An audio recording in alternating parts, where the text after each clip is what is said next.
Здравейте! Казвам се Живко Йорданов. Ще ви разкажа какво знаем до момента за разширението и реконструкцията на улица Краезерна в Бургас. Улицата се намира в северната част на града, близо до езеро Вая и северната индустриална зона. Проектът има няколко основни цели. Първо, да изведем транзитния трафик извън центъра. После, да подобрим достъпа до индустриалните и логистични зони. И, разбира се, да намалим задръстванията, шума и замърсяването на въздуха. Финансирането изглежда така. Общо 18,25 милиона лева. От тях 13,14 милиона идват от Европа. 2,32 милиона са национално съфинансиране и малко над 2 милиона от община Бургас. Все още се търсят допълнителни средства за последния етап – за изграждането на локално платно и озеленяване.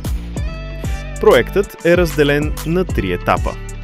Първи етап – главното трасе с 2 платна по 2 ленти и първото кръгово кръстовище. Втори етап – под етап 2А – довършване на първото кръгово кръстовище. Под етап 2Б – още 2 кръгови кръстовища и връзка с булиция Тодор Александров. Трети етап – локално двулентово платно, велоалея, тротуари, осветление и озеленяване. И по-добра достъпност за бизнеса в северната промишлена зона. Сега за текущите дейности от 2023 до 2025 година. 2023 започна изграждането на локалното платно с велоалея.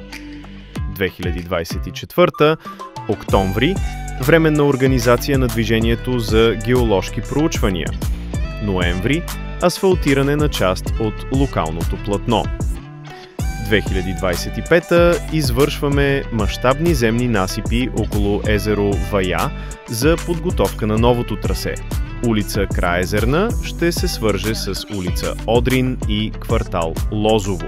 Продължение към северния обход, трасето беше променено по настояване на бизнеса за улесняване на тежкотоварния трафик. Почвата около езерото е слаба, затова използваме геоклетъчна система за укрепване – около 50 000 квадратни метра. Тя увеличава носещата способност и предпазва от деформации при тежкотоварни камиони. И какво печелим от всичко това?